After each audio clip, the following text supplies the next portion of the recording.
Napakunot ang noo ni Nico pagpasok niya sa villa. Iba kasi ang ayos niyon kumpara noong huli siyang pumunta roon.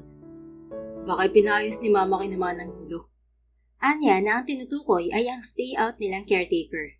Pagkatapos, tuloy-tuloy na siyang umakyat sa itaas. Gusto na niyang maligo at magpahinga. Mahaba rin ang naging biyahe niya mula Maynila papunta sa pribadong isla ng kanilang pamilya. Isang isla sa dulo ng Palawan malapit sa Mindoro. Pagpasok niya sa silid, pabasta niyang ibinagsak ang traveling bag sa sahig.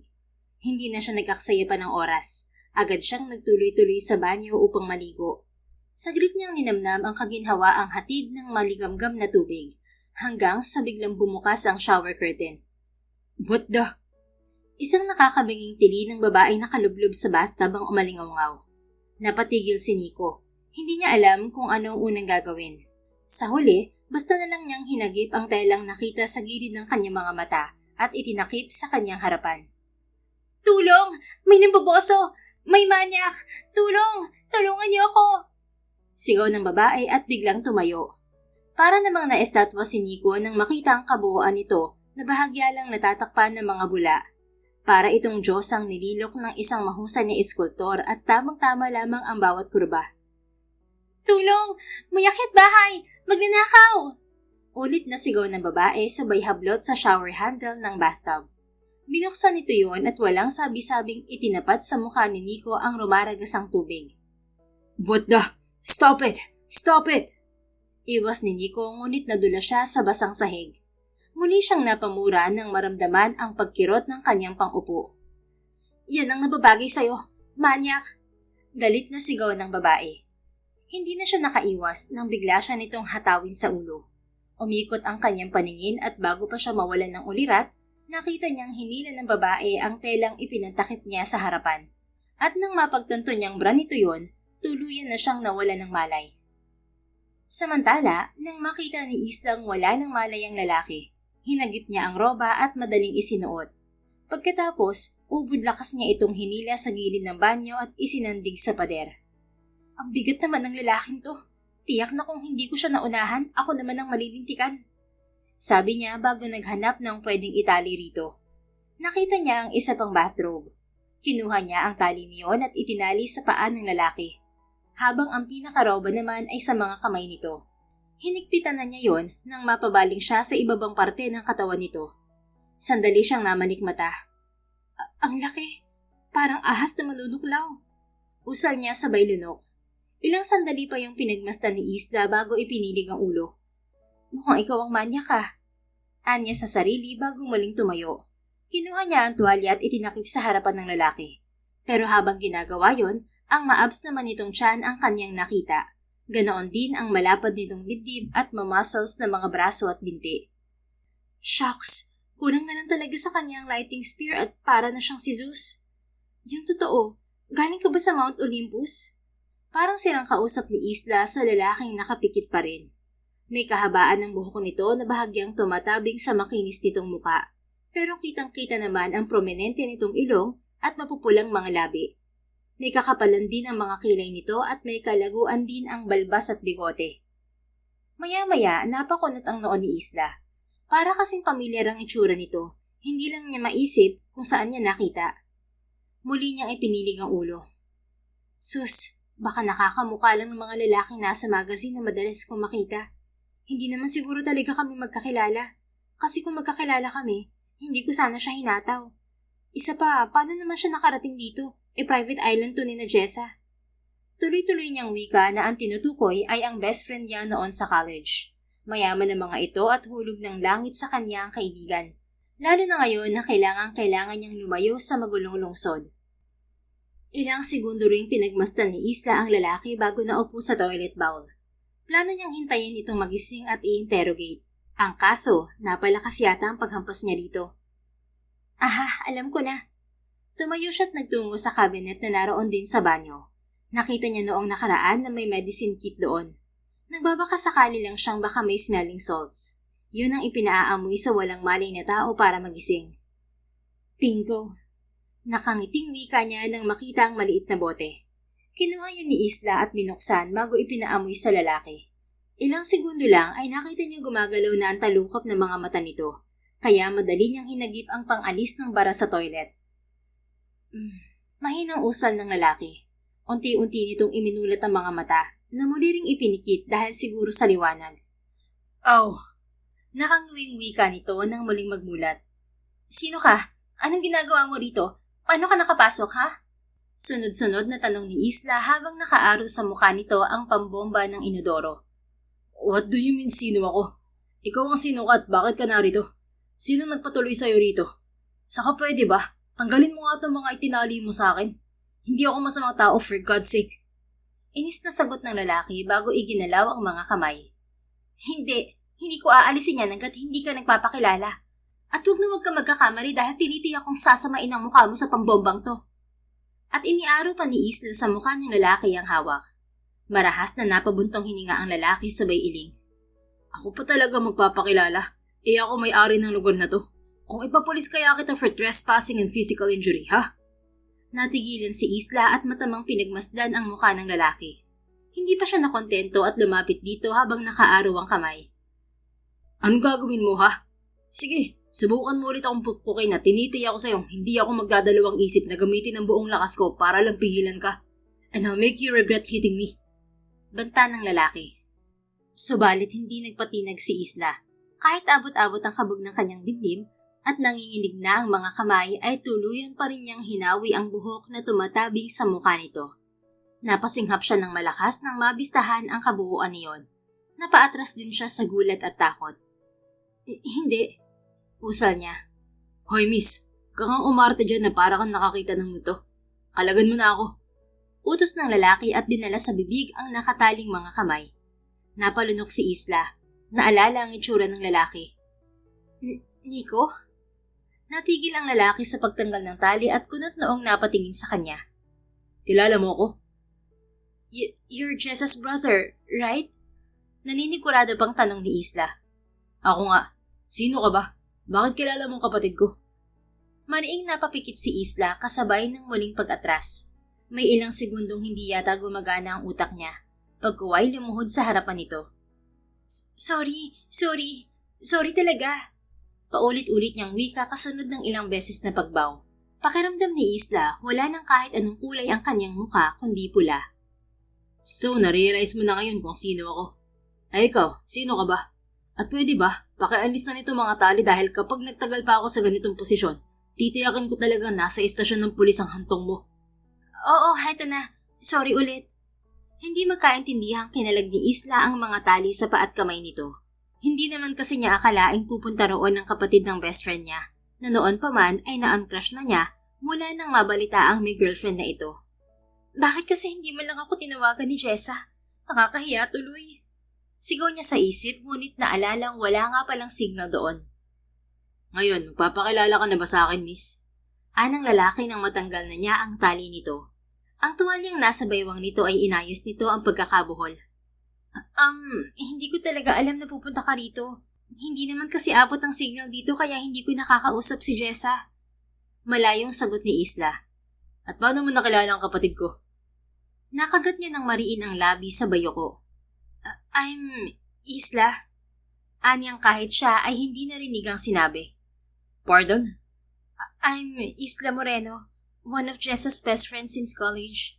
Nakita na rin tayo nung dumalaw ako sa birthday ng kapatid mo. Baka hindi mo na lang talaga ako nadadaan. Isla? Napatunghay siya nang banggitin nito ang pangalan niya. Nagtama ang kanilang mga mata at ang malakas na kabog ng kanyang dibdib ay mas lalo pang lumakas. Oo, ako nga. Sorry ulit, Nico. Hindi kasi agad kita nakilala. Paliwanag niya. Isla. Anitong parang walang narinig. Ikaw ba yung sinasabi ni Jessa na nag-OFW sa Japan at hindi na tinapos ang kursong business management? Ako nga. So, nakauwi ka na pala? 2 years ago pa. And what are you doing here in Isla Azul? Nagbabakasyon. Nag-offer kasi si Jessa. Napabuntong hininga to. Okay, I'll forget about what happened earlier. I will also let you stay here. Pero dun ka na lang sa kabilang singid dahil sa akin talaga ang kwartong to. Anito. Naku, wag na. Uuwi na lang ako para hindi ko maistorbo ang bakasyon mo. No, Isla. If I said you're going to stay, you stay. dahil ayaw kong mabungangaan ni Jessa. Pero, Isla, walang problema sa akin kung narito ka. Let's just mind our own business, okay? Okay. Tanging naisagot niya. Para kasing kakainin siya ng lupa kapag tinanggihan si Nico. Sandaling dumaan ang katahimikan sa pagitan nila. Damang-dama niya ang pamumuo ng awkwardness sa ere kaya hindi rin makakilos ang kanyang mga paa. Alright, maliligo na muna ulit ako. Ani Nico, makaraan ng ilang sandali. Oo, sige lalabas na ako. Mabilis na tumalikod si Isla. Wait. Natigil siya sa akmang paghakbang at napalingon dito. May itatanong ka pa ba? No, pero itong mga damit mo. Napatingin si Isla sa mga damit niyang ang iba ay nasa sahig pa, kabilang ang kanyang panty. Nanlaki ang mga mata niya at madali iyong pinulot at itinago sa loob ng kanyang damit. Nagiinit ang mukhang tumingin siya rito. Sorry, lipat na ako sa kabilang kwarto. Enjoy. One more thing. Ano yon? Pwede mo bang gamutin tong bukol ko mamaya? Nakagat ni Isla ng mariin ang labi sabay tango. Oo naman, natural lang na ako ang gumamot niyan dahil ako ang may kasalanan. Sorry ulit. Sa kauna-unahang pagkakataon ay ngumiti ito at muntik pa siyang himatayin sa kilig. Thanks Isla. Sorry din sa kanina. Anito, hindi na niya malay kung paano siya nakalabas ng banyo. At nang maisara niya yon, isinubsob niya ang mukha sa bitbit na damit at doon nagtitili habang ipinapadyak ang mga paa. Nang mahimasmasan si Isla, kinuha niya ang lahat ng kanyang gamit at inilipat sa kabilang silid. Pagkatapos, nagbanlaw siya at nagbihis. Nasa isip pa rin niya ang nangyari kanina hanggang sa muli siyang lumabas ng banyo. Sinipat niya sa salamin ang sarili kung tama lang ba ang suot niyang maluwag na t-shirt at cotton shorts na hanggang kalahati ng hita. At nang masigurong ayos na, lumabas na siya at kumatok sa kabilang silid. Nico? Marahang tawag niya sa lalaki. Yes, pasok. Anito. Marahang pinihit ni Isla ang seradura. Kamuntik pa siyang mapatakbo pabalik sa kanyang silid nang makita ang topless na katawan ng lalaki. Naka-jogger lang ito na kulay gray, kaya sagana na naman ang kanyang mga mata. Hoy Isla, ano't kung ano-ano na naman pumapasok dyan sa isip mo ha? Tandaan mo, hindi ka nagpunta rito para sa ganyan. You're here to find peace and be healed. Paalala ng isang tinig sa isip niya. Huminga siya ng malalim bago tumuloy at hinayaang nakabukas ang pinto. Gagamutin ko na ang bukol mo. Anya. Sige, sandali lang. Bumalik ito sa banyo at kinuha ang first aid kit. Pagkaway tuloy-tuloy itong naupo sa gilid ng kama. Walang imik na ginamot ni Isla ang noon ni Nico. Dinig niya ang marahang paghinga ng lalaki na tumatama sa bandang dibdib niya. Dahilan para maggulo ang kanyang sistema. Mahapdi ba? Nag-aalalang tanong niya rito nang nilalagyan na iyon ng ointment. Hindi naman ganoon kalakas ang paghampas mo. Nakagat ni Isla ang labi niya. Sorry ulit. Kinuha niya ang band-aid at inilagay sa bukol nito. Okay na. Thanks Isla. Sabi nito sabay ngiti. Sige, balik na ako sa kwarto ko. Magpahinga ka na muna. By the way, anong gusto mong dinner, Nico? Wag na, abala pa sa'yo. No, wala naman akong ginagawa rito. Saka peace offering ko na rin dahil sa ginawa ko. Okay naman tayo ah. Brian sis Nico. Saglit itong nag-isip sabay tango. Okay, ikaw ang bahala. Kahit ano na lang, hindi naman ako pihikan. Teka, may laman ba ang fridge? Oo, nagpasuya ako kay naman ng gulo noong bagong dating ako rito, kaya puno ang ref. Mag-isa lang naman kasi ako rito. Ilang araw ka na ba dito? Mag-aapat na. And how long are you going to stay here? Tanong ni Nico. Walang definite na araw. Bakit? Ha? Takang ani Isla. Sandali namang natigilan si Nico. Forget about it, Isla. Sabi ko nga, let's mind our own business. Inayos na niya ang first aid kit at isinara yon. Ngunit sa gilid ng kanyang mga mata ay kita niyang nakamasid sa kanya ang dalaga. Sige na, gawin mo na kung anong gusto mong gawin. Sabi pa ni Nico nang muli itong balingan. Pero parang gusto niyang bawiin ang sinabi dahil may kung ano sa kaloob-looban niya ang nagsasabing hayaan na lang muna roon si Isla. Sige, pahinga ka na muna. Alam kong pagod ka sa biyahe. Sagot nito sabay talikod. At habang palayo ng palayo si Isla sa kanya, hindi alam ni Nico kung bakit nakadama siya ng lungkot. Malakas din ang puwersang nagsasabi sa kanyang pigilan ito. Pero ilang milyong beses niyang binalaan ang sarili at alam niya hindi magandang nangyayari sa kanya. Nang tuluyang mawala sa paningin niya si Isla, napabuntong hininga na lang si Nico bago tumayo. Ibinalik niya sa banyo ang first aid kit saka bumalik sa kama at nahiga. Subalit kahit anong pikit niya, mukha pa rin ni Isla ang nakikita niya. Kahit ang katawan nito ay hindi rin mawala-wala sa isipan niya na para bang sinadyang idikit doon. At hindi niya mapigilan ang pag-usbong ng kakaibang damdamin sa kaloob-looban niya. You should not be feeling this way, Nico. Alam mo kung bakit ka narito, kaya tumigil ka na. Isa pa, Isla is Jessa's best friend. At kapag nalaman to ng kapatid mo, tiyak na sermon ang aabutin mo sa kanya. Paalala niya bago mariing pinikit ang mga mata. 3 araw ang mabilis na lumipas at para mga invisible sa isa't isa sina Isla at Nico. Bukod sa unang araw doon ng lalaki at sabay nilang paghahapunan, hindi na sila nagkaroon ulit ng pagkakataong mag-usap. Madalas kasi nasa dagat si Nico, na kung hindi nag-i-snorkeling ay free diving naman o surfing ang ginagawa. Samantalang si Isla, kontento na sa pamumulot ng shell sa dalampasigan. Madalas din siyang naroon sa duyang gawa sa buli at nagbabasa. Tungkol naman sa kanilang pagkain, madalas ay siya ang nagluluto at tinitirhan na lamang niya ang lalaki, na palagi naman itong inuubos. Hay, ani Nico na bigla na lamang sumulpot sa kusina. Napabaling dito si Isla. Sandali siyang natigilan dahil ang fresh nitong tingnan. Bagong ahit din ito kaya ang aliwalas ng muka. Kimi siyang ngumiti sa lalaki. Hay, gusto mo ng merienda? Sandwich nga lang. Alok niya rito. 3:00 na yun ng hapon at kapag ganoong oras ay alam niyang natutulog ito. Okay. Pwede bang damihan mo na? Okay. May darating ka bang bisita?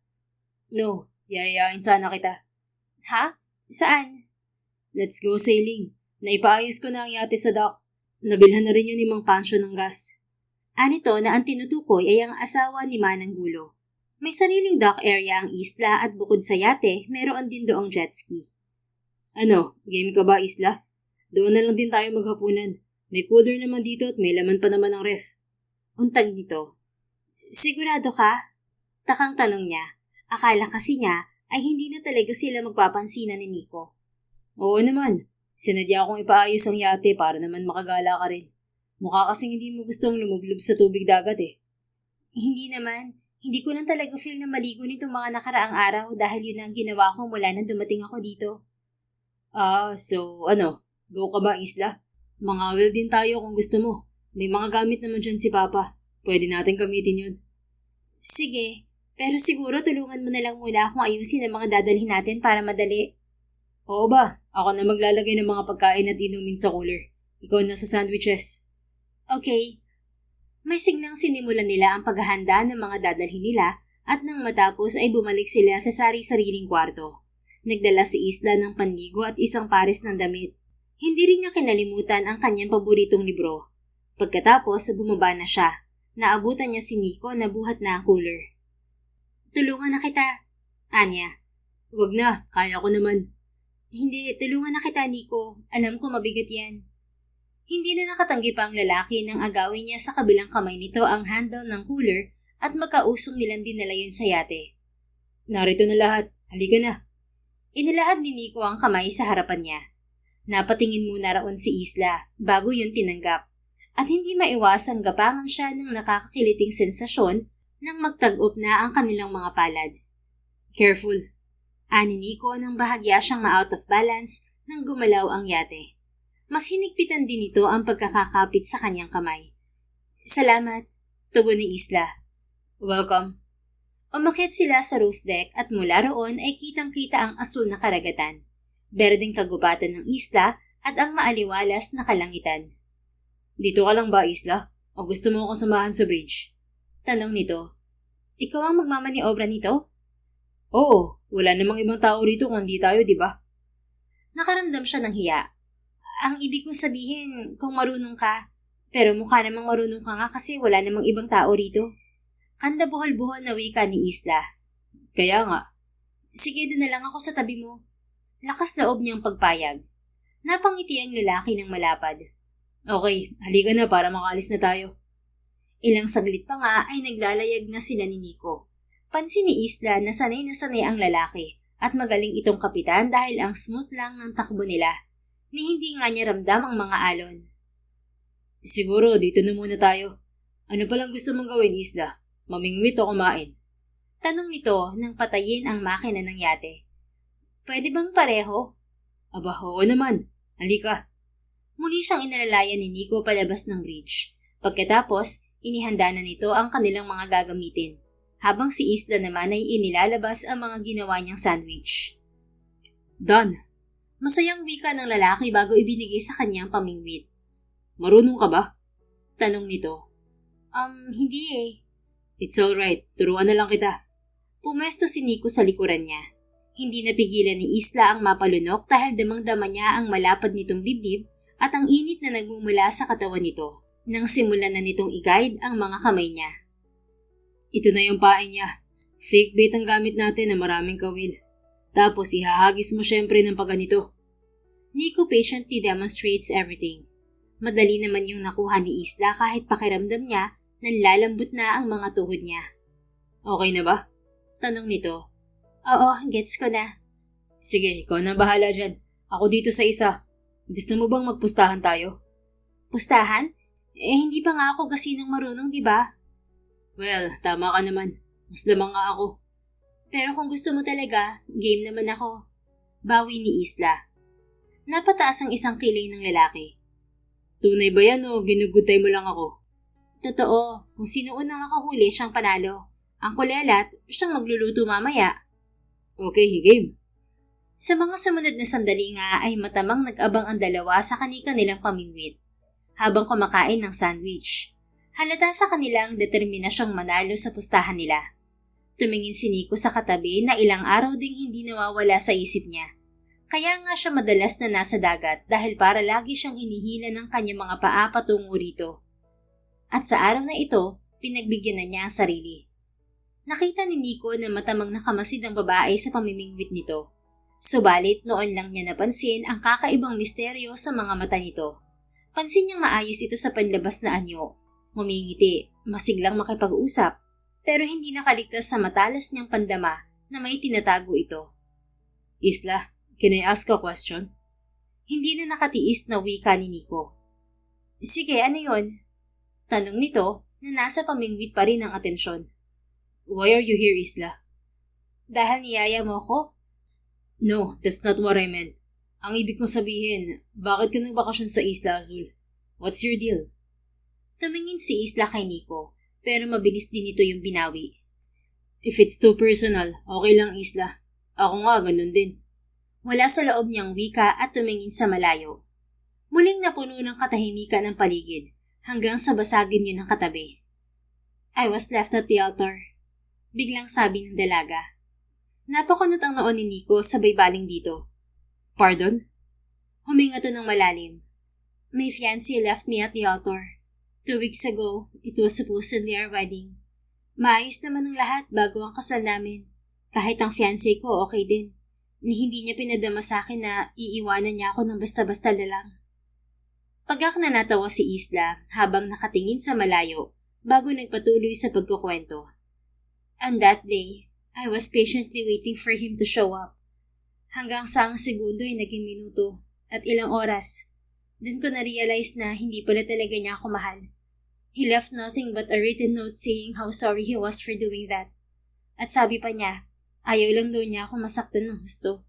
Na kung ikakasal kami at may mahal siyang iba, magiging unfair daw yun sa akin. Nabahala si Nico nang mamalisbis ang 2 butol ng luha sa pisngi ni Isla, na marahas din itong pinahin. Para akong tanga, no? Hindi ko man lang napansin na hindi naman pala talaga ako mahal ni Jeffrey. Pero siguro, dahil nakapokus ang buong atensyon ko sa preparasyon ng kasal namin, ni hindi ko napagtuunan ng pansin ang mga kilos niya. I was blindsided. Tuluyan na napaiyak si Isla, kaya madaling tumayo si Nico. Agad niya itong niyakap kasabay ng masuyong paghaplo sa likuran nito. Don't be too harsh on yourself, Isla. Wala kang ginawang masama. Ang mali mo lang, nagtiwala ka sa mga salita niya. Mahinang wika niya bago mariing pinagdikit ang mga labi. Alam mo, may mga ganyang klase talaga ng tao. Nasasaktan ka muna ng husto bago mo ma-realize na tama lang pala na nangyari ang bagay na yun. Because most of the time, life teaches us the hardest possible way it can. At naniniwala akong tama ang sinabi ng ex mo. Kasi mas mahirap na mangyari ang lahat ng to kung kasal na kayo. Both of you will suffer. And in the end, mas lalo lang kayong masasaktan. Ani Nico na biglang pumiyok. Nanikip ang kanyang dibdib. Hindi niya alam kung para ba yun kay Isla o para sa sarili. Ngunit alam niyang pareho yung masakit. Naramdaman niya ang pagkawala ni Isla sa mga yakap niya, kaya hinayaan niya ito. Tumingin ito sa kanyang mga mata. I may be over the line, kasi alam ko masaya ang buhay mo. Pero minsan mo na rin bang naranasan ng ganito before you ended up with your fiancé? It's Shari, right? Tanong ni Isla kapag guwan. Sa una, nagulat talaga si Nico sa naging tanong nito, hanggang sa bigla na lang siyang natawa. Ano? Ani Isla. Napailing-iling siya. Is it Jessa? Siya ba ang nagsabi sa'yo tungkol kay Chari? Nakagat nito ang labi. Napansin ni Nico ang habit na yun ni Isla and he finds it cute. Sorry, nakukwento ka kasi minsan ng kapatid mo. Kaya pala. Ano pong sabi niya sa'yo? Wala naman. She just told me that you're in love with your girlfriend and now your fiancé. But that was before Isla. Ha?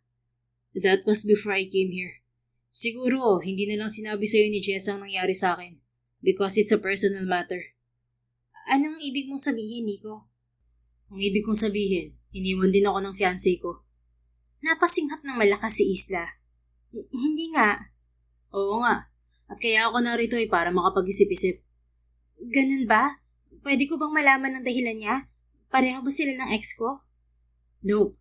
Ang sa kanya, mas gusto niyang unahin ang career niya. She's a cardiologist at may offer sa kanya ang isang ospital sa Australia. Tinanggap niya yun ang hindi sinasabi sa akin. While I was also preparing for our wedding. Ang kaibahan ko lang sa'yo, hindi ko may umabot sa altar. But it is still the same experience and pain. Bakit nga kaya may mga ganong klase ng tao, ano? Sabi ko nga, it's the way of life to teach us. At pasalamat na lang tayo dahil hindi tayo iniadya sa maling tao. Pero masakit pa rin, Nico. Dahil wala naman talagang madali sa buhay, Isla. Kahit saan ka sumuot, masasaktan at masasaktan ka pa rin.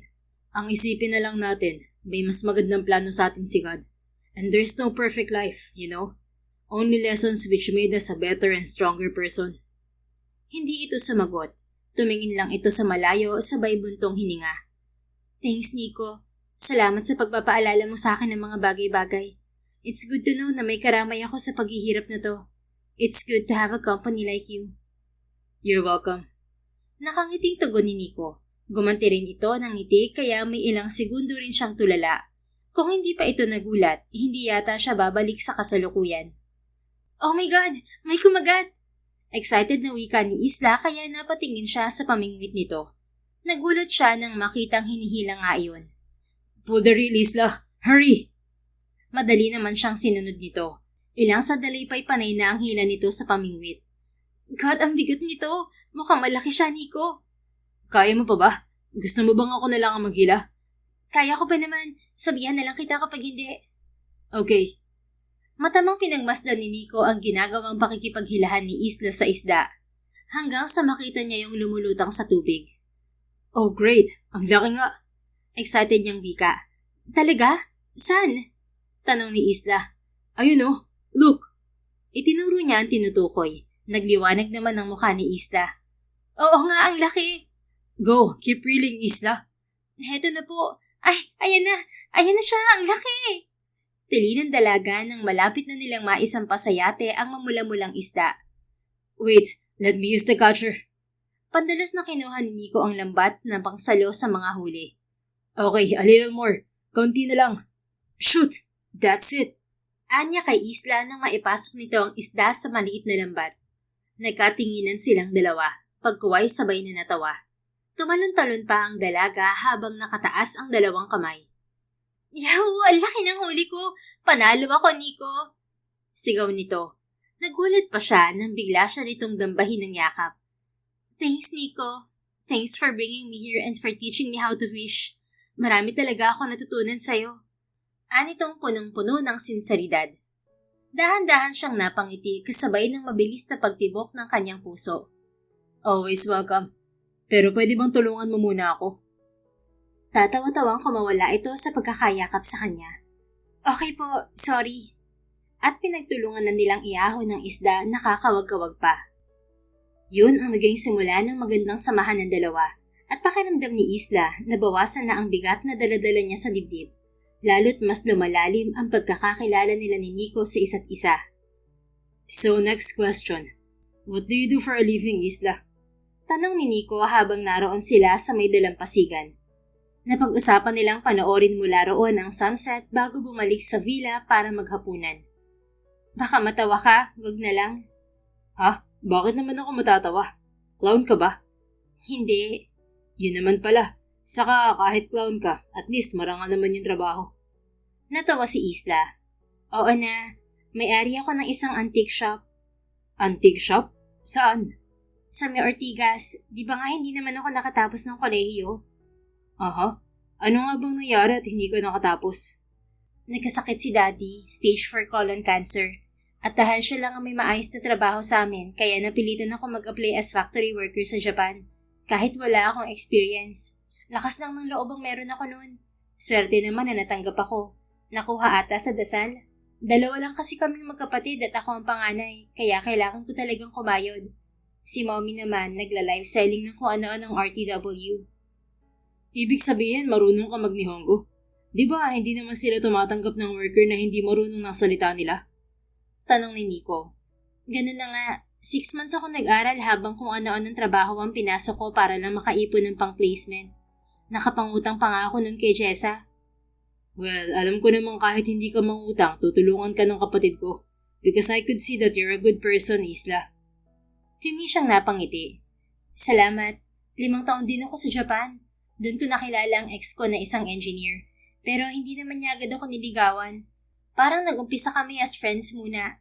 Kwento pa ni Isla. And then, what happened to Tito? Tito? Yeah, your father. Natuwa ang puso ni Isla sa narinig kaya hindi niya napigilan ang mapangiti. May nasabi ba akong nakakatawa, Isla? Wala naman. Kung ganoon, bakit ka nakangiti?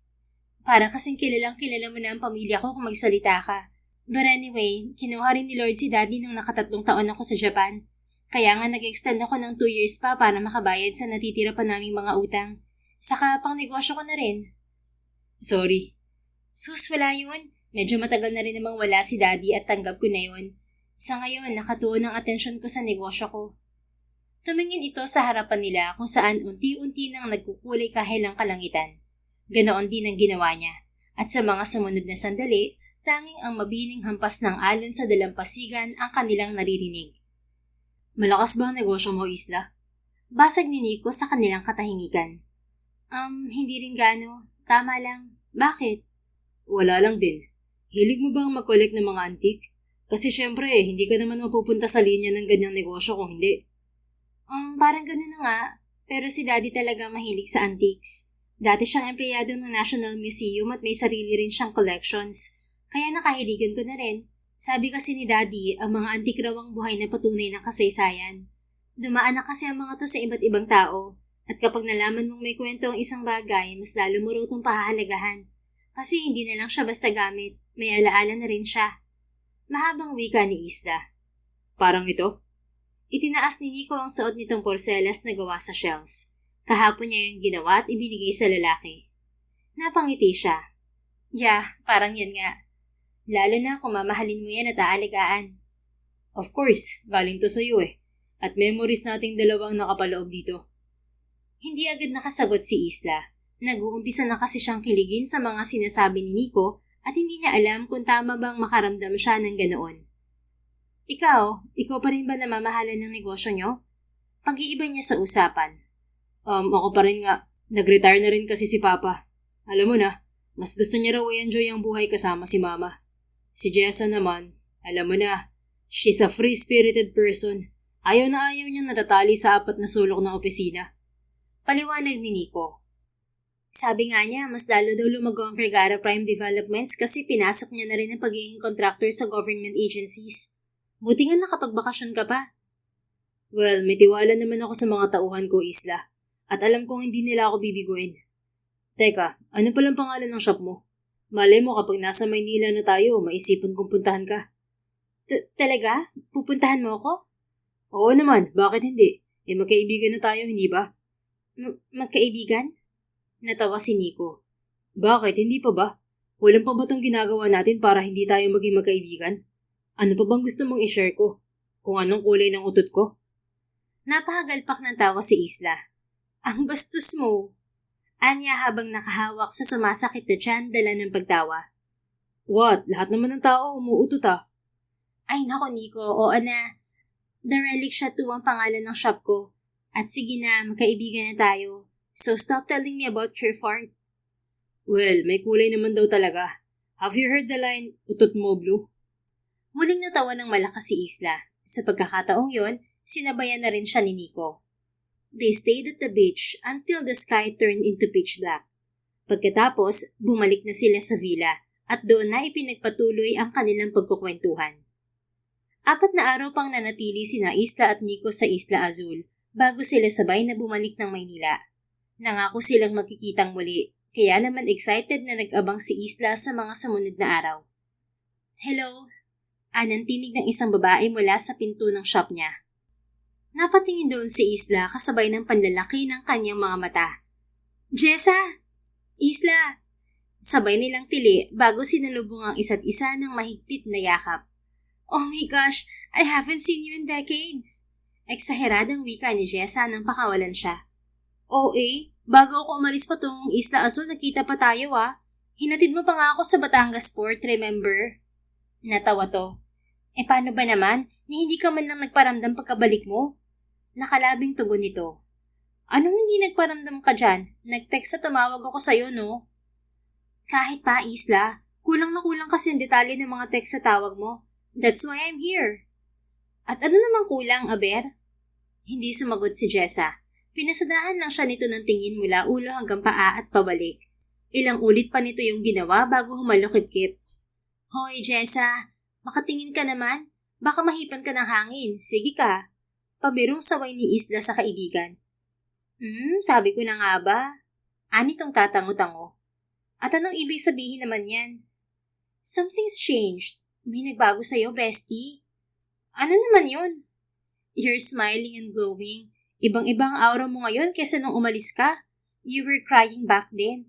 Pero ngayon, umiling-iling to. What happened, ha? Tanong nitong titig na titig sa kanyang mga mata. Wala, ano namang mangyayari sa akin sa isla? Paiwas na sagot ni Isla at kunwaring inayos ang kanyang mga paninda. Anong wala? Boses mo pa nga lang nung kausap kita pagbalik mo sa kabihasnan, ibang-iba na. That's why I'm here to confirm it. Wala nga, okay. Wala kang dapat i-confirm, Jessa. Talaga ba? Alam mo bang ganyan din ang sagot ni Kuya Nico?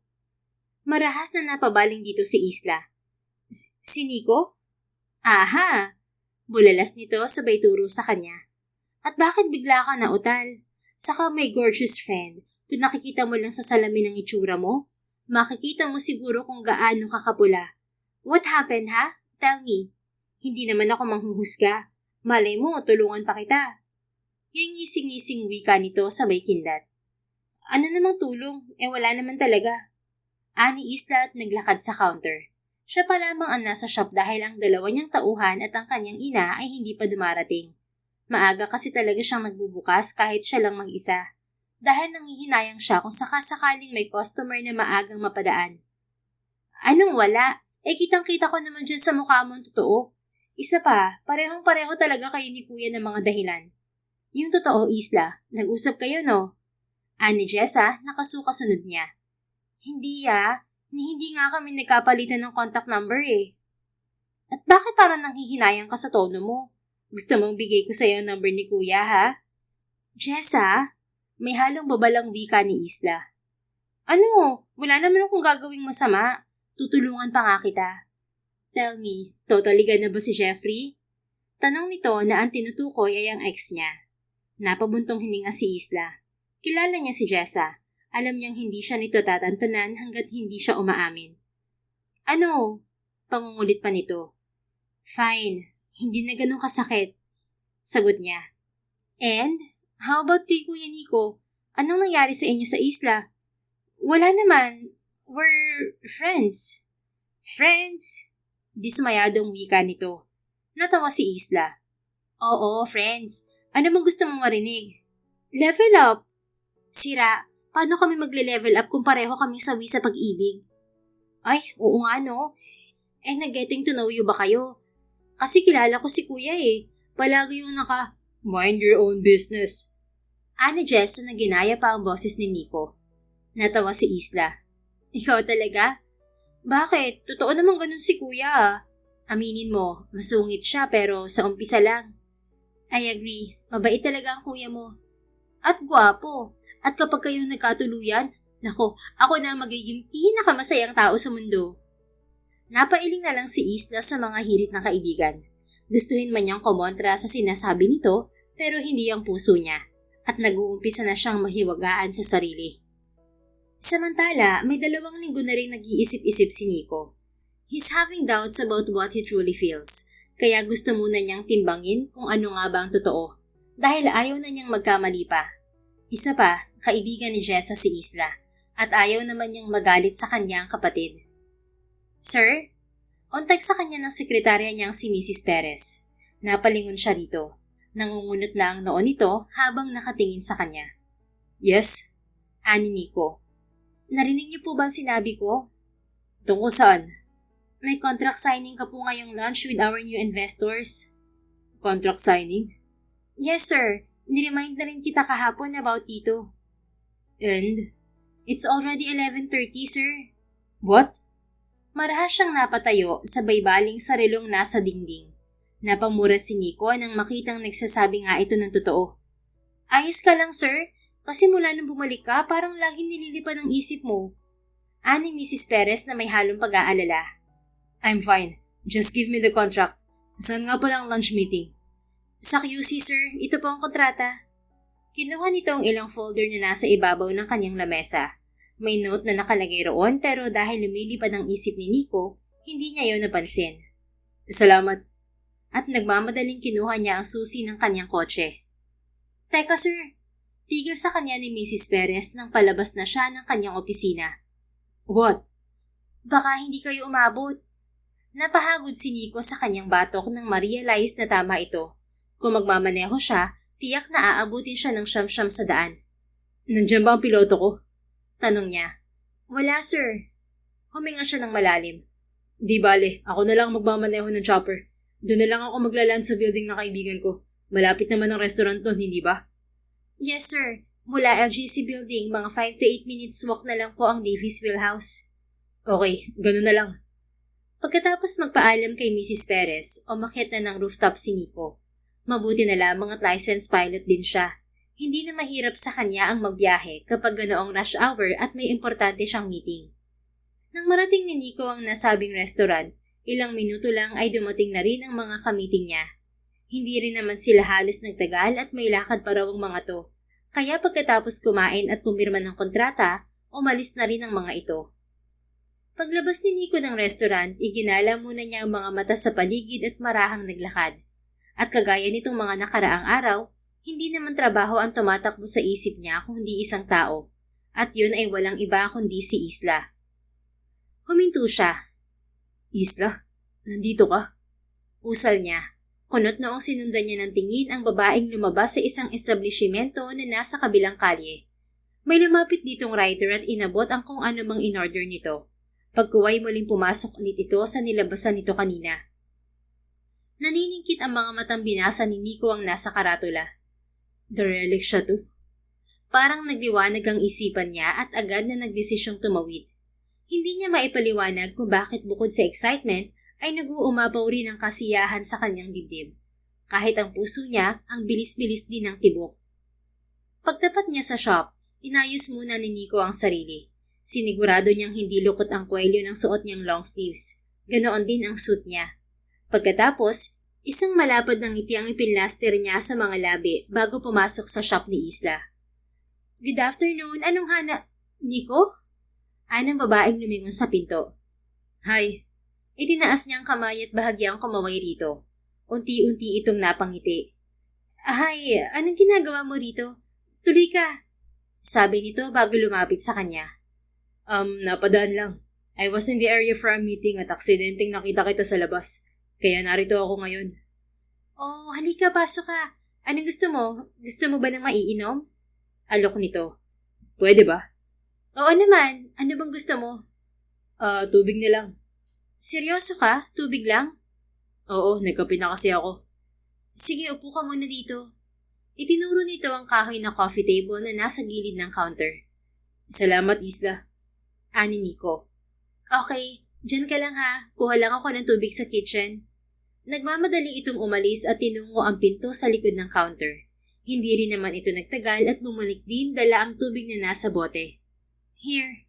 Iniabot nito yun sa kanya. Salamat ulit. Ani Nico bago iginala ang mga mata sa paligid. Nice place, ha? Akala ko kagaya to ng ibang shop na overly crowded. Pero hindi pala. Hindi mo feel ang crowd dahil nasa tamang lugar ang lahat ng item. Well, salamat. Baka may magustuhan ka. Ibibigay ko sa'yo ng 50% discount. Discount? Tumingin siya rito. Oo, bakit? Ayaw mo ba? Yes, ayaw ko ng discount. Ano? Ikaw lang ata ang nakausap ko na ayaw ng discount, Nico. Negosyo mo to, Isla. At kapag alam mong kayang-kaya ng taong bumili, bakit mo pabibigyan ng discount? Sabi mo nga, may history ang bawat gamit dito at doon pa lang, hindi na yun kayang tumbasan ng salapi. Ayaw ka namang samantalahin ng pagiging galante mo. Nahihiyang saad nito. Natawa si Nico. Huwag mo akong alalahanin dahil kayang-kaya kong bilhin ng lahat ng laman ng shop mo, Isla. Di ikaw nang mayaman. Oh, don't get offended by that. I was just simply telling the truth. Huminga ito ng malalim. Alam ko naman, nagbibiro lang naman ako. Saka alam ko namang bilyonaryo ka. Low-key lang talaga kayong magkapatid. Akala ko na-offend ka eh. But seriously, bibili ako. Nasaan ang mga kasama mo? Nasa labas nagla-lunch. Pero talaga, bibili ka, Nico? Oo nga. How about that wooden lampshade? That coffee table? Those porcelain vases and... Iginala ni Nico ang mga mata sa paligid. That wooden mirror. I think bagay na bagay silang lahat sa bahay ko. Wow, ang dami naman nun, Nico. Well, ngayon ko lang na-realize na halos wala pang laman ang bahay ko. Kaya magsha-shopping na ako ngayon ng babagay doon. Recommend ka pa ng mga ilang gamit na pwede. Anya sa dalagang hindi na yata mawawala ang pangingislap ng mga mata. Sige, halika baka may magustuhan ka pa sa mga ipapakita ko. Tumayo si Nico at sinundan si Isla. At habang nakasunod dito, hindi niya napigilang pagmasdan ng itsura nito. Nakasimpleng blouse ito, katerno ng maong pants at puting sneakers. Ang may kahabaan nitong buhok ay tinalian lang nito ng panyo sa likuran at ang ilang hibla ay hinayaang sumusunod sa bawat galaw nito. It is a bit messy, but at the same time, he finds it very attractive. Parang mas lalong gumanda sa paningin niya si Isla. How about this one? Mahilig ka ba sa mga sculptures, Nico? Tanong nito nang naroon na sila sa isang estante ng mga maliliit na anik-anik. Yeah. Kunin ko na rin yan. Okay, ito. Ang sunod naman itong pinakita ay isang tapayan. Saan ko naman nilalagay yan? Sa garden mo o kung may fountain sa bahay mo. O kaya malapit sa aquarium. Oo nga. Bagay nga siya sa garden ko. Sige. At bawat ipakita sa kanya ni Isla, walang pagtangging sinasang-ayunan ni Nico. Pakiramdam niya kasi, magtatampo ang babae kapag umayaw siya. Subalit bukod doon, naroon din sa kasulok-sulukang parte ng kanyang puso ang kagustuhang manatili pa roon, kahit ilang minuto lang. Teka, parang ang dami na nito. Saka nakakahiya naman sa'yo, Nico. Baka isipin mo naman sinasamantala kita. Anito makalipas ang ilang minuto. Sus, wala yun. Pero kung nahihiya ka talaga, may remedyo naman dyan. Ha? Ano? Let's have dinner on Saturday. Dinner? Anitong halatang nagulat. Oo, hindi ba may usapan rin naman tayo na magkikita pagbalik dito sa lungsod? Oo nga, kaya lang, seryoso ka ba? Yup, bakit ayaw mo ba? Hindi, gusto ko nga eh. Mabilis nitong sagot sabay tutup sa bibig. Napangiti si Nico. Alright, wala nang bawian yan. Sunduin na lang kita around 6 sa inyo sa Saturday. Ano nga palang address mo? Saka contact number mo na rin. Sabi niya sabay abot ng kanyang cellphone dito. Kinuha naman yun ni Isla at inilagay ang numero nito. About sa address ko, heto. Kumuha ng papel at ballpen si Isla at isinulat doon ang kanyang hinihingi. Pagkatapos, ibinigay nito yun sa kanya. Thanks, Isla. Tawagan na lang kita sa Saturday, okay? Masayang wika ni Nico. Okay. Teka, saan ko pala ipapadeliver ang mga to? Tanong ni Isla na ang tinutukoy ay ang mga pinamili niya. Pahiram ng ballpen at papel. Ibinigay naman nito ang hinihingi niya. Pagkatapos, siya naman ang nagsulat. Dito na lang. Ibibilin ko na lang sa guard kapag for delivery na. Sige, tawagan na lang din kita sa update. Okay. Sandali pa silang nagkwentuhan ni Isla bago siya nagpaalam dito. Hindi na nga sana siya babalik ng opisina. Ang kaso, tinawagan siya ni Mrs. Perez. May mga papeles daw siyang kailangang pirmahan. Subalit may panghihinayang man sa sandaling pagkikita nila, naroon naman sa puso ni Nico ang pag-asam para sa darating na Sabado. At hindi na niya mahintay pa ang araw na yon. Araw ng Sabado, maagang umuwi sa kanila si Isla. Oh, bakit parang ang aga mo naman yata, anak? Sarado na ang shop? Tanong ng ina niyang si Elena. Hindi pa, Mi. Naroon pa si na Rochelle. May lakad po kasi ako. May lakad ka? Opo. Napakunot ang noon nito. Huwag mo sabihin sa akin nagkakamabutihan na ulit kayo ni Jeffrey. Mi, hindi po. Hindi ko na po siya babalikan. Mabuti naman kung ganon. Akala ko kasi siya ang dahilan ng pagbabago ng mood mo. Hindi, Mi. Hindi siya ang dahilan. Talaga? Ibig sabihin meron ng dahilan ng pagbabago mo. Abay mula nung umuwi ka galing sa bakasyon masigla ka na ulit. Kaya nagtataka ako't napapatanong na rin. Natigilan si Isla. Hindi niya akalaing kahit ang ina niya ay mapapansin ang pagbabago niya. Akala nga niya nung una ay epekto lamang yun ng bakasyon niya. Hindi pala. At alam niyang dahil yun kay Nico. Hoy, Isla anak.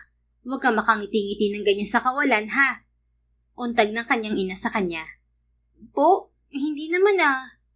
Sus, kilala kita Isla. At gusto lang kitang balaan na hindi pa halos nakakadalawang buwan mula nung iwanan ka ni Jeffrey sa altar. Baka mamaya mahulog ka pa sa maling tao. Mami naman, ang dami niyo na agad nasabi. Wala ho, malabo ang sinasabi niyo. Pagsisinungaling niya, dahil ang totoo, kakaiba talaga ang damdaming pinupukaw ni Nico sa kanya. It's something she never felt before, even with Jeffrey. Gusto ko lang na malinawan ka, anak. Opo, sige po. Punta na ako sa kwarto ko para makapagpahinga muna bago maligo. Paalam ni Isla. O siya, sige. Pagpasok niya sa kanyang silid, agad niyang ibinagsak ang pagal na katawan sa ibabaw ng kama. Ipinikit niya ang mga mata at sinubukang matulog. Pero mukha ni Nico ang paulit-ulit na sumusulpot doon. Inis na nagmulat ng kanyang mga mata si Isla at tumitig sa kisame. Ano ba talaga nangyayari sa akin? Normal pa ba to? Kinaba niya ang kanyang kumakabog na dibdib. Inisip niya ang mga naganap sa simbahan at ang pang-iiwan ni Jeffrey sa kanya. Pagkatapos, pinakiramdaman niya ang sarili. May kirot pero kaunti na lang at hindi na ako galit kay Jeffrey, kundi inis lang. Sabi ni Isla, pagkuway ang binalikan naman sa isip ay ang nangyari sa Isla Azul. Hindi niya napigilan ang pagsilay ng matamis na ngiti sa mga labi at para siyang nasisiraan ng bait na impit na titili. Pagkatapos ay matutulala. Nico, ano ba talagang ginawa mo sa akin? Ani Isla at tumingin sa orasan. 4:30 na kaya madali siyang nagtungo sa banyo at naligo. Kagabi pa niya naihanda ang kanyang susuotin, kaya hindi na niya problema ang maghalikwat. Nang matapos maligo, nagbihis na rin kaagad si Isla. Tinuyo ang buhok at inayos ang sarili.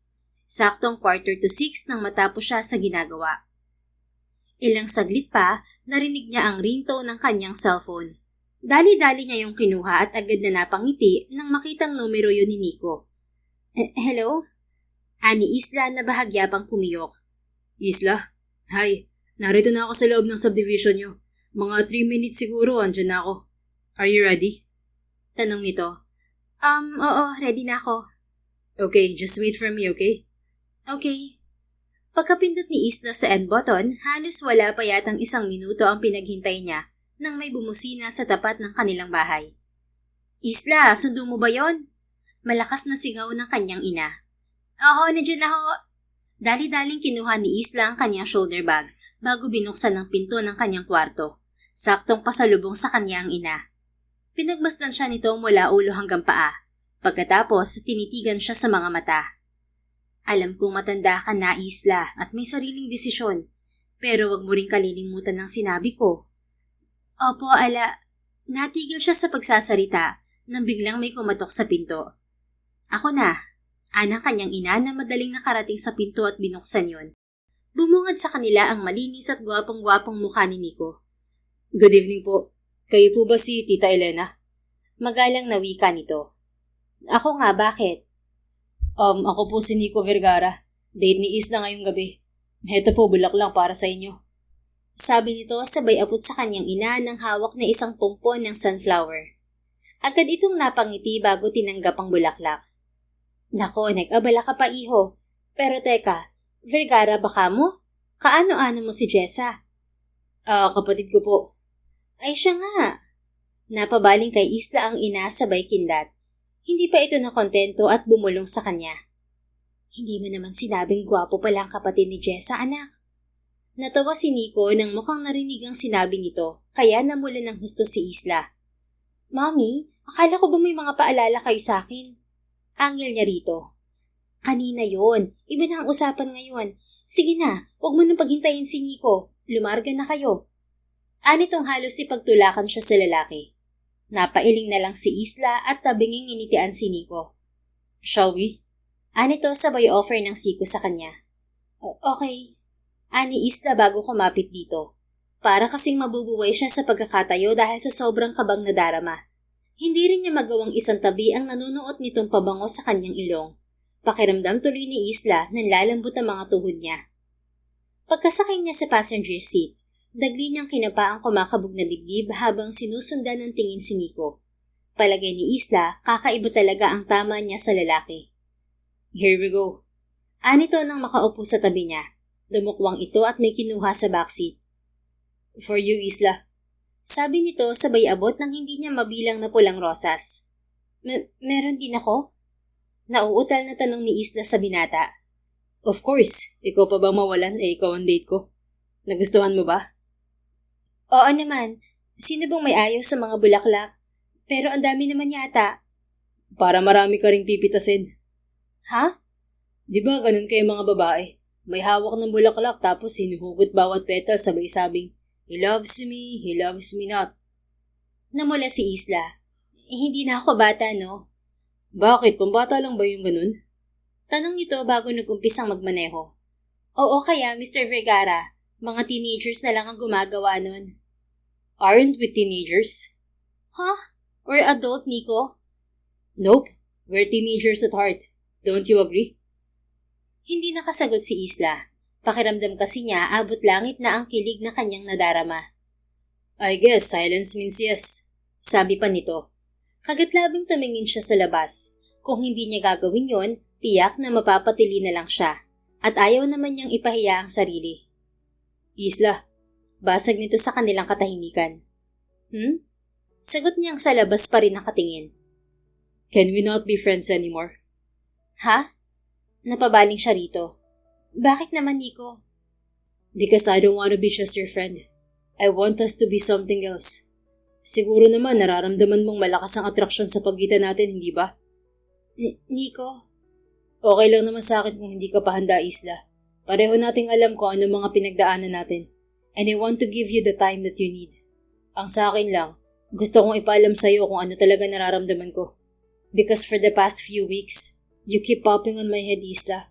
Hindi nga ako makapagtrabaho ng maayos because I see you everywhere. Literal, no joke talaga. Anito na ikinatawa niya. Oh, bakit ka natatawa dyan? Sabi nitong may bahid ng inis. Kasi, ganun din ako, Nico. Para kang kabuting panayang sulpot sa isip ko. Napapatanong tuloy ako sa aking sarili kung hindi ka ba napapagod. Napapagod? Bakit naman ako mapapagod? Kasi nga palagi kang tumatakbo sa isip ko. Napakunot ang noon nito pagkuway tumango-tango. Punchline pala yun. Natawang muli si Isla. Hindi mo alam? Nasa kanta yun eh. Sorry, hindi ako updated. Anyway, mabalik tayo sa pinag-uusapan natin. Gusto ko lang malaman mo na pinag-isipan ko talaga itong mabuti. Tinimbang ko lahat ng pros and cons. At mas marami naman ang pros. Basta wag lang magkokontrabida si Jessa. At bakit naman? Kasi nakatitiyak na akong kung ano-ano ang ipapayo niya para lang mahulog ka sa akin. I don't want my nosy sister for now. Kapag nasa alanganin siguro ako, saka na lang ako hihingi ng tulong sa kanya. Paliwanag ni Nico. Napailing na lang si Isla. Alam mo na sigurong boto siya sa atin, hindi ba? I know, pero mas gusto ko pa rin ako mismo ang didiskarte. Kaya isang tanong na lang. Isla, payag ka ba o hindi? Baka namang nag-isip si Isla. Kitang-kita niya ang antisipasyong nararamdaman ng lalaki habang hinihintay ang kanyang sagot. Ano sa palagay mo? Balik tanong niya rito. Nagusot ang mukha nito. Bakit mo naman sa akin tinatanong yan? Dahil alam mo na ang sagot. Ibig sabihin, payag ka? Yes, nararamdaman ko namang masaya ako kapag nandyan ka. Ikaw ba? Napangiti ito ng malapad. Saglit pa itong lumingon sa kanya. Pag-uway, ginagap ang kanyang palad at dinala sa mga labi nito. Pagkatapos, masuyo nito yung hinalikan. I am honestly happy when I'm with you, Isla. And I couldn't be happier now hearing what you said. At maaga pa man, pero gusto kong malaman mo na hindi ko naramdaman ng ganitong kasiyahan sa ibang babae. Maging sa ex-fiancé ko. Sa'yo pa lang, Isla. Sa'yo pa lang. Kilig na hindi naman makasagot si Isla. At kung hindi niya mariing kinagat ang labi, baka napatili na lang siya. Pero Nico, sure ka na ba talaga sa nararamdaman mo? Hindi ba maaga pa para sa bagong relasyon? I mean, pareho tayong sawi. Sa palagay mo, hindi tayo nagmamadali? Iniisip mo ba na baka ginagawa kitang rebound, Isla? Hindi naman sa ganon. Gusto ko lang makasiguro kung handa ka na ba talaga sa panibagong relasyon. Ibabalik ko sa iyo ang tanong, Isla. Ikaw ba, handa ka na? Hindi mo ba ako ginagawang rebound? Handa na ako, Nico. I know na masyado pang maaga para pumasok ulit sa bagong relasyon. Pero kung di kasi ako susubok, baka lalo ko lang maalala lagi ang ex ko at ang ginawa niya sa akin noon. Kaya never ko rin naisip na i-rebound ka. Then the feeling is mutual, Isla. Ayoko ring magmukmuk dahil sa ex ko. We need to move on at simula nang makilala kita. Isla, never ko nang naisip ang ex ko. Dahil masaya ako kapag kasama kita. Ganoon din ako, Nico. Nagpatuloy sila sa pagkukwentuhan hanggang sa makarating sa isang fine dining na restaurant na nasa isang 5-star hotel. Sa inyo ba to? Tanong ni Isla na ang tinutukoy ay ang hotel na kinaroroonan nila. Ilan lang kasi yon sa mga dinedevelop ng Vergara Prime Developments, kasama ang mga malls, cities, islands, parks, roads at kung ano-ano pa. Yeah. Pumesto si Nico sa likuran ni Isla at hinubad ang suot niyang coat. Pagkatapos, ipinatong niya yon sa makinis na balikat ng babae. Naka-sleeveless dress kasi ito na kulay olive green. May slit yon na hanggang kalahating hita at simple lamang ang tabas na bumagay sa katawan nito. Ang buhok nito ay naka-messy bun, kaya naging mas kaakit-akit itong tingnan. Here, ramdam ko kasing nilalamig ka na, Isla. Anya. Thanks. Kiming wika nito. Let's get inside. Iniaraw ni Nico rito ang siko. Yeah, tara na. Nakaalalay siya kay Isla hanggang sa makapasok sila sa loob ng restaurant. Ipinaghila pa niya ito ng upuan at muli itong nagpasalamat. Hindi ko pala natanong kung gusto mo ng steak. Ani Nico nang makaupo sa tapat nito. Kahit ano naman kinakain ko, hindi ba halata nung nasa isla tayo? Oo nga, I remember that. Kahit oysters na hilaw kinakain mo. Nasanay lang kasi ako sa Japan. Kung sa bagay, masasarap nga ang pagkain dun.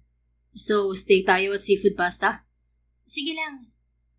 Pagkatapos umorder ni Nico ay muli silang nagkwentuhan ni Isla. Pakiramdam niya kapag kasama niya ang babae, nalilimutan na niyang tumingin sa orasan. Nagulat pa sila nang dumating ang waiter para iserve ang kanilang pagkain. Isang oras na agad ang lumipas. Natatawang wika ni Isla. Oo nga ang bilis. Pero parang saglit lang din. Siguro dahil enjoy talaga tayo sa company ng isa't isa. Teka, ako nang maghihiwa. Presenta ni Nico nang kunin nito ang plato ng steak. Salamat. Welcome. Nakangiting tugon niya. Daman niyang nakamasid si Isla sa bawat kilos niya, kaya hindi niya napigilang punahin to. Mas lalo ba akong gumapo? Ha? Tumuhay si Nico at tiningnan ng dalaga. Kanina mo pa kasi ako tinitingnan, Isla. Namula ito. Gwapo ka namang talaga. Naiengganyo lang akong pagmasdan ng mga kilos mo kasi napaka-class.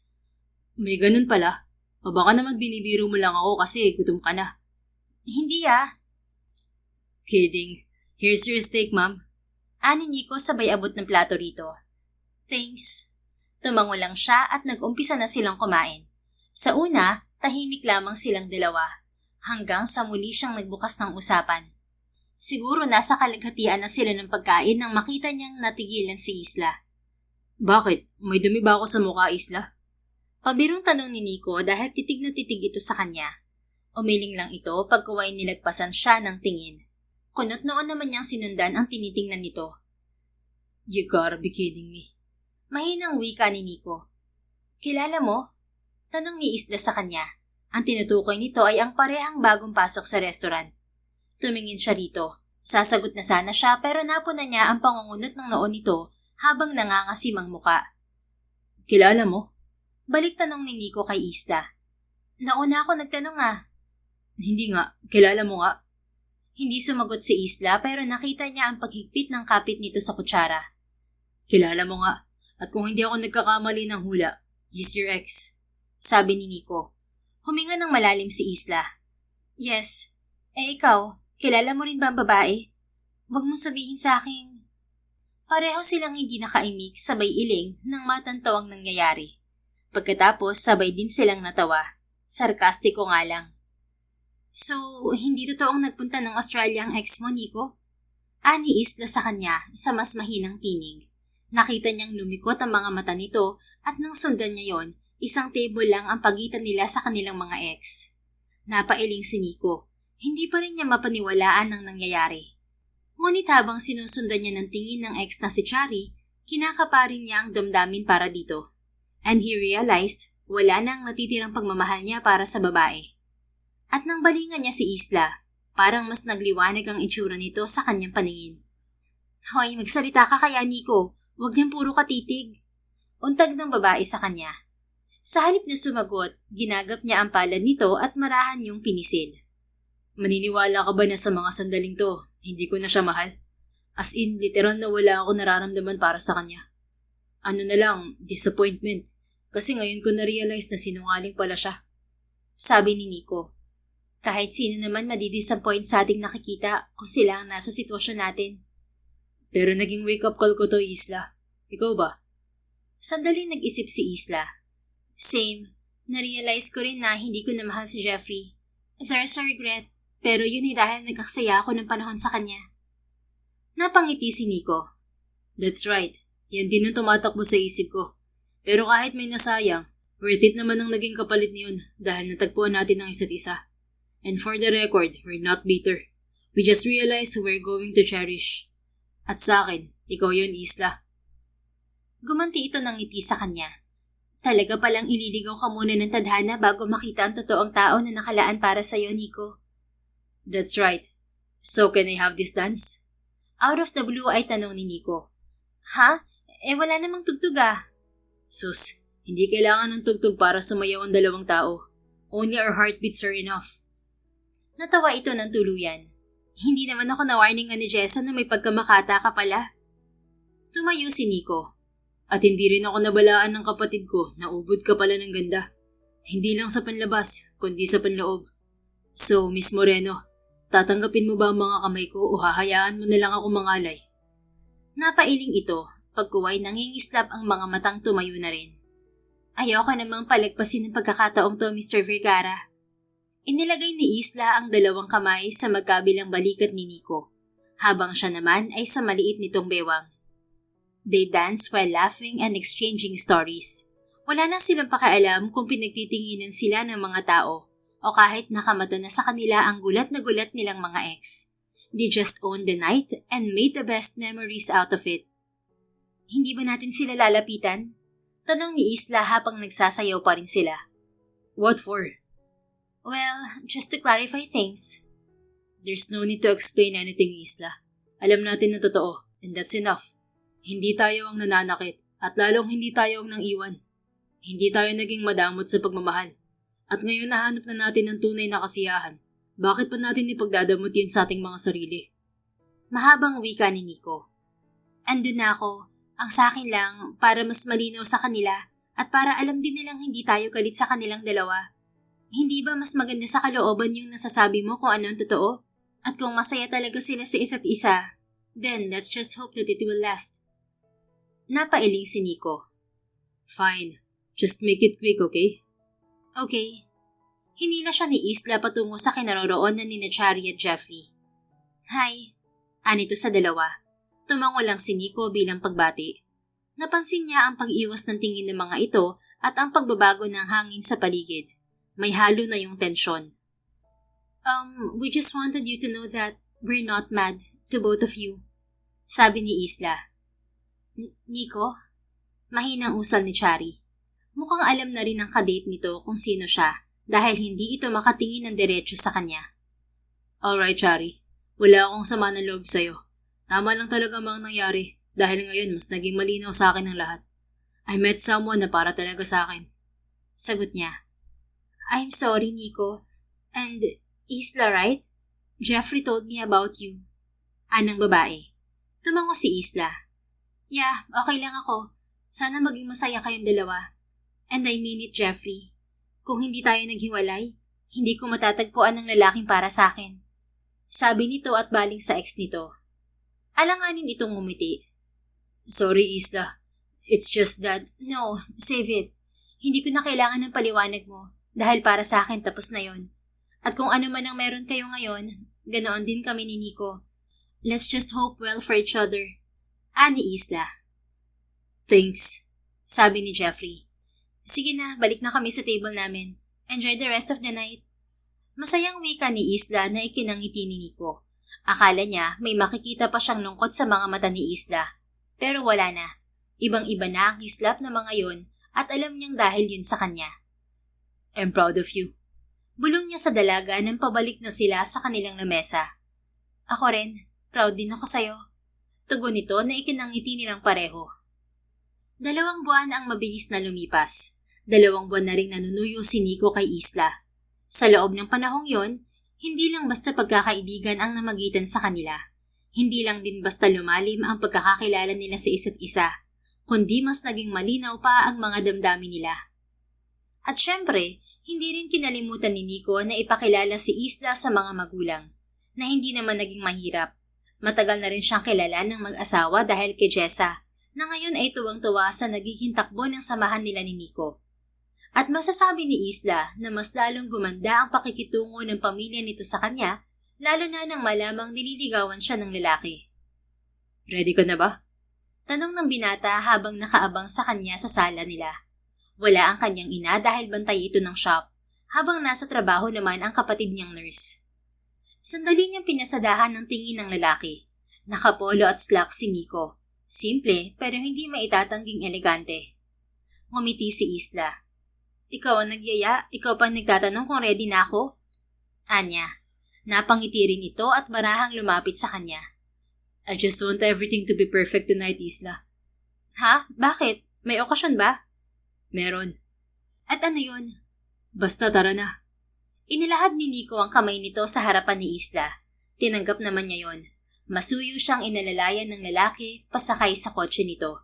At habang nasa daan ay hindi nito binitiwan ng kamay niya.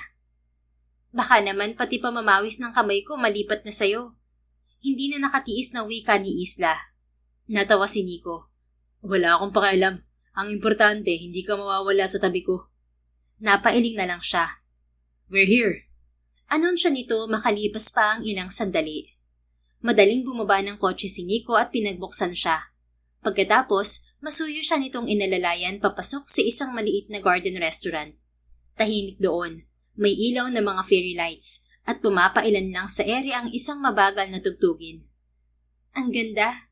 Humahangang wika ni Isla habang iginagala ang mga mata sa paligid. Mabuti naman at nagustuhan mo. Ano ba talagang meron? Saka bakit parang tayo lang yata ang tao rito, Nico? Tanong niya ng balingan to. Sinadya ko talaga para masolo kita. Nakagat ni Isla ang pang-ibabang labi. Nagsisimula na naman kasing magpakilig si Nico. Hindi nga, yun totoo. Yun totoo?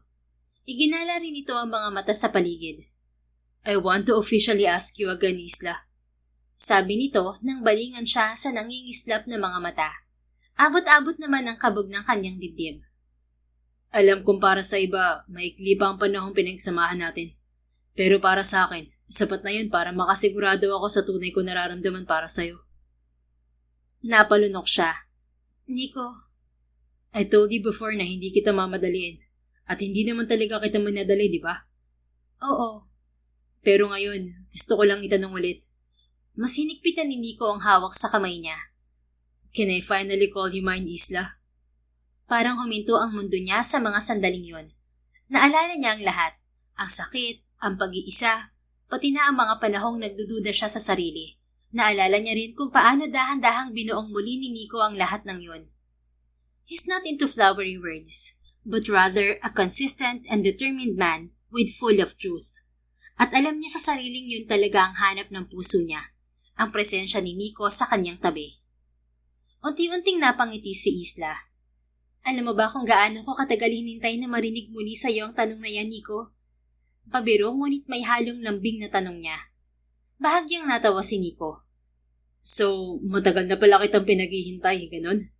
Medyo, pero ngayon ayoko na maghintay pa. So? Marahang umangat ang kamay ni Isla nang hindi hinihiwalayan ng tingin ang mga mata nito. Yes, Nico, I'm yours. Hindi na napigilan ni Nico ang mapangiti.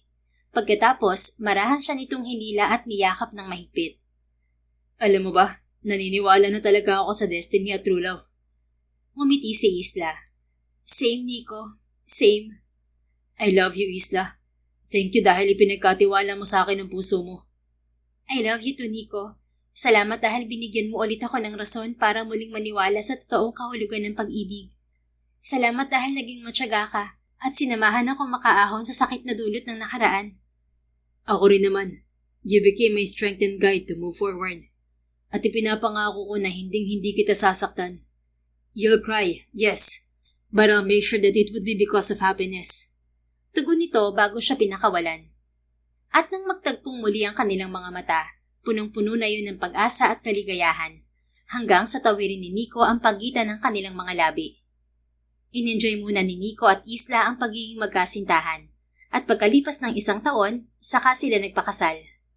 Hindi rin nagtagal ay biniyayaan sila ng isang kambal na supling, isang babae at isang lalaki, na siyang nagpatibay sa samahang puno ng tiwala, respeto, katotohanan, pananampalataya, at hindi matatawarang pagmamahal.